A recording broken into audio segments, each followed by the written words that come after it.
Hoi anōra e te iwi kāti, te whakamahi i te Māori hei whutupōro tō rangapū. Koe rā tētahi o ngā karere-nui i puta ake i te wiki o te koronehana i tēnei wiki nei. He kaupapa anō hoki i tū atu i tēnā, i a ta whakatairangatia ake ai e kiingi tū heitia i roto i tāna kauhau hei whakatumatuma ake mā te kiingitanga o tira hei whakatumatuma ake mā tātou katoa o Aotearoa nui tonu. Anei rā te pūrongo a Isabel Prasad. Ko te kauhau tuatahi a kānohi a ki tu heitia po tātou te whirowhiro te tuawhitu I kātou e rua. Zoom is good, but face-to-face is better.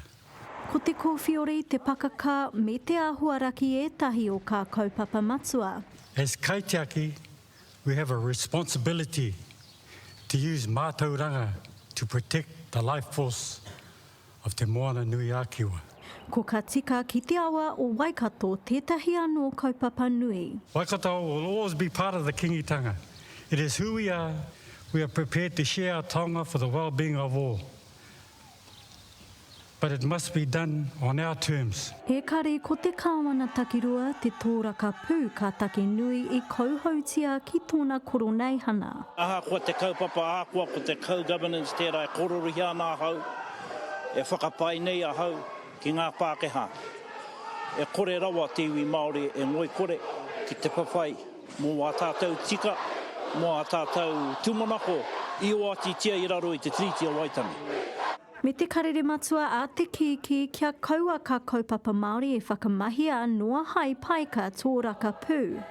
Kia rongo rātou ngā Pākehā tō rangapū nei.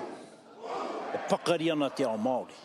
E kore te ao Māori e tuahu ki ngā tinihanga a te ao Pākehā. Koe nei te koroneihana te kaumā ono o te kiki. Mo etahi he wā anō e aro ki kātou e rua kua mahue ake nei. Me pewhe te whakarite te whakaro I ro te wā potonoi hone. Engari ko te wairua, ko ora mai te wairua o te kingita. Ko hoki mai te iwi, kei reira ke te wairua, no rātou ke te tau. E kare ko tō te aroka nui mō te kiki taka, he aro ki kātou e heke mai nei mō te Māori mō Aotearoa whānui. Isabel Prasad, Te Karere.